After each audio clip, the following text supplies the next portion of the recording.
সোনালী e wallet যারা ব্যবহার করেন তাদের জন্য রয়েছে অনেক বড় একটি সুখবর। এখন থেকে আপনি চাইলে সোনালী ই-ওয়ালেটের ওটিপি আপনার রেজিস্টার্ড মোবাইল নাম্বারের পাশাপাশি আপনি চাইলে আপনার ইমেল আইডিতেও নিতে পারবেন।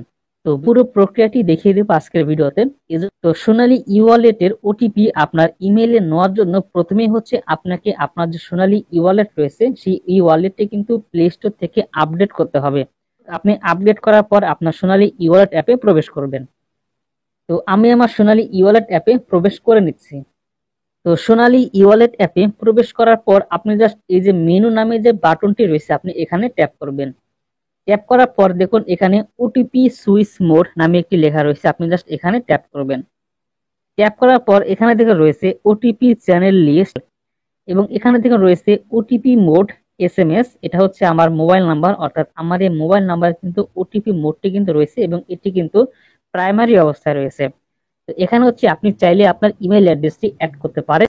তো আপনি আপনার যেই ইমেল অ্যাড্রেসে ওটিপিটি নিতে চান আপনি এখানে কিন্তু আপনার সেই ইমেল অ্যাড্রেসটি এখানে অ্যাড করে দিতে পারবেন। তো অ্যাড করার জন্য দেখুন এখানে রয়েছে add email as OTP channel, আপনি জাস্ট এই অপশনটিতে ট্যাপ করবেন। তো ট্যাপ করার পর দেখুন এখানে দুটি অপশন এসেছে, একটি হচ্ছে উইথ টোকেন ভেরিফিকেশন এবং আরেকটি হচ্ছে উইথ ওটিপি ভেরিফিকেশন। তো এখান থেকে হচ্ছে আপনি যে কোনো একটি সিলেক্ট করতে পারেন।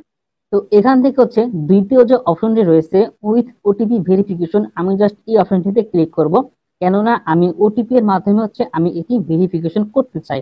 তাই হচ্ছে আমি এখান থেকে উইথ ওটিপি ভেরিফিকেশন আমি এই অপশনটিতে ক্লিক করব। ক্লিক করার পর আপনারা দেখতে পাচ্ছেন এখানে কিন্তু আমার একটি ডিফল্ট ইমেল অ্যাড্রেস উঠে গিয়েছে। তো আপনি যদি এই ইমেল অ্যাড্রেসটি সেট করতে চান তাহলে নিচে যে পিন রয়েছে এই পিন নাম্বার দিয়ে হচ্ছে আপনি সাবমিট বাটনে ক্লিক করবেন। এখন আপনি যদি এই ইমেল অ্যাড্রেসটি ব্যবহার করতে না চান, অর্থাৎ আপনি এখানে যে ইমেল অ্যাড্রেসটি উঠেছে এই ইমেল অ্যাড্রেসটি আপনি যদি পরিবর্তন করতে চান বা আপনি যদি চান যে না আমি এই ইমেল অ্যাড্রেসটি ব্যবহার করব না, আমি এখানে নতুন একটি ইমেল অ্যাড্রেস দিব, সেক্ষেত্রে হচ্ছে আপনাকে এই ইমেল অ্যাড্রেসটি চেঞ্জ করতে হবে বা এই ইমেল অ্যাড্রেসটি পরিবর্তন করতে হবে। তো কিভাবে? এখন অনেকেই বলতে পারেন যে এখানে যে ইমেলটি রয়েছে সেই ইমেলটি কোথা থেকে আসলো বা ইমেলটি কিভাবে আসলো। তো এই বিষয়টি আমি আপনাদেরকে একটু পরিষ্কার করে দিই। সেটা হলো যে আপনি যখন সোনালী ই-ওয়ালেট খুলেছেন বা এটি যখন আপনি রেজিস্ট্রেশন করেছেন তখন কিন্তু আপনাকে খোলার সময় একটি ইমেল অ্যাড্রেস দিতে হয়েছে। তো এটি হচ্ছে কিন্তু সেই ইমেল অ্যাড্রেস। তো আশা করি এখানে ইমেল অ্যাড্রেসটি ডিফল্ট ভাবে কিভাবে উঠলো সেটি আপনারা বুঝতে পেরেছেন। তো এখন কথা হলো আপনি এই ইমেল অ্যাড্রেসটি, অর্থাৎ যে ইমেল অ্যাড্রেসটি উঠেছে আপনি যদি সেই ইমেল অ্যাড্রেসটি দিতে চান বা সেটা যদি ব্যবহার করতে চান বা আপনি যদি পরিবর্তন করতে না চান তাহলে জাস্ট আপনি এখান থেকে যে পিন নাম্বার রয়েছে আপনি এই পিন নাম্বারে ক্লিক করে আপনার যে পিন রয়েছে বা সোনালী ই-ওয়ালেটে প্রবেশের সময় আপনি যে পিন নাম্বারটি ব্যবহার করেন আপনি এখানে সেই পিন নাম্বারটি দিয়ে দিবেন। তো আমি যেহেতু আমার ইমেলটি এখান থেকে আমি পরিবর্তন করব না, যে ইমেলটি রয়েছে আমি সেটি ব্যবহার করব, তাই আমি এখান থেকে যে পিন নাম্বার রয়েছে সেই পিন নাম্বারে ক্লিক করে আমার পিন নাম্বারটা আমি দিয়ে দিব। পিন নাম্বার দেওয়ার পর এখান থেকে যে সাবমিট অপশন রয়েছে এই সাবমিট বাটনে আমি ক্লিক করব। তো সাবমিট বাটনে ক্লিক করার পর এখানে দেখতে পাচ্ছেন যে আমার এই মোবাইলে কিন্তু একটি ওটিপি চলে এসেছে, অর্থাৎ আমার যে রেজিস্টার্ড মোবাইল নাম্বার রয়েছে সেই রেজিস্টার্ড মোবাইল নাম্বারে কিন্তু এখানে এসে আমাকে একটি ওটিপি পাঠানো হয়েছে। এখানে হচ্ছে আমাকে আমার সেই রেজিস্টার্ড মোবাইল নাম্বার থেকে আমাকে ওটিপিটি দিতে হবে। তো এটা হচ্ছে আমার রেজিস্টার্ড মোবাইল নাম্বারের ওটিপি এবং একই সাথে কিন্তু আমার যে ইমেল অ্যাড্রেস রয়েছে বা আমি যে নতুন করে ইমেল অ্যাড্রেসটি সেট করেছি সেই ইমেল অ্যাড্রেসে কিন্তু আমার একটি ওটিপি পাঠানো হয়েছে। তো এখান থেকে হচ্ছে আমি জাস্ট আমার ইমেল থেকে নেওয়া ওটিপিটা আমি এখান থেকে দিয়ে দিব। তো আগেই বলেছি আপনারা যখন এই কাজটি করবেন তখন আপনাদের ইমেল অ্যাড্রেসটি অন্য কোনো একটি ডিভাইসে কিন্তু আপনারা লগ ইন করে রাখবেন।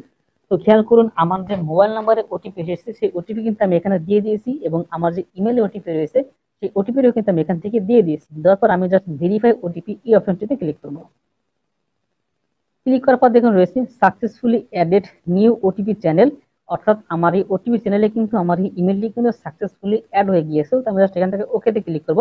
তো এখন খেয়াল করুন ওটিপি চ্যানেল লিস্ট, এখানে কিন্তু আমার দুটি মোড চলে এসেছে, অর্থাৎ প্রথমটি হচ্ছে এসএমএস, এটি হচ্ছে আমার নন প্রাইমারি এবং আরেকটি রয়েছে ওটিপি মোড ইমেল, এটি হচ্ছে আমার প্রাইমারি। এখন থেকে হচ্ছে আমি যদি সোনালী ই-ওয়ালেটে কোনো লেনদেন করি তাহলে সেটি কিন্তু আমার আর মোবাইল নাম্বারে কোনো ওটিপি আসবে না, আমার কিন্তু ইমেল অ্যাড্রেসে ওটিপি আসবে। এভাবে হচ্ছে কিন্তু মূলত আপনি আপনার এই সোনালী ই-ওয়ালেটে আপনার ওটিপি মোডে কিন্তু আপনি আপনার ইমেলটি অ্যাড করতে পারবেন এবং সেটাকে কিন্তু আপনি প্রাইমারি হিসেবে বা নন প্রাইমারি হিসেবে কিন্তু আপনি সেট করতে পারবেন। তো যাই হোক, এই ছিল মূলত আজকের ভিডিওটি, যে কিভাবে আপনি আপনার সোনালী ই-ওয়ালেট অ্যাপে আপনার যে ওটিপি চ্যানেল রয়েছে সেখানে হচ্ছে আপনি আপনার ইমেল অ্যাড্রেসটি অ্যাড করবেন। তো যাই হোক, এই ছিল মূলত আজকের ভিডিওটি। আশা করি ভিডিওটি আপনারা বুঝতে পেরেছেন। আর যদি ভিডিওটি আপনারা বুঝতে না পারেন বা যদি ভিডিওর কোনো অংশে আপনাদের কোনো সমস্যা হয় বা কোনো অংশ যদি আপনারা বুঝতে না পারেন, তাহলে অবশ্যই কমেন্ট সেকশনে জানাবেন। আমি অবশ্যই আপনাদের সেই সমস্যাটির সমাধান দেওয়ার চেষ্টা করব। তো যাই হোক, ভিডিওটি এ পর্যন্তই। ভিডিওটি যদি ভালো লাগে তাহলে অবশ্যই লাইক দিবেন এবং চ্যানেলটি সাবস্ক্রাইব করবেন। তো আজকে এ পর্যন্তই। সকালে ভালো থাকবেন। খোদা হাফেজ।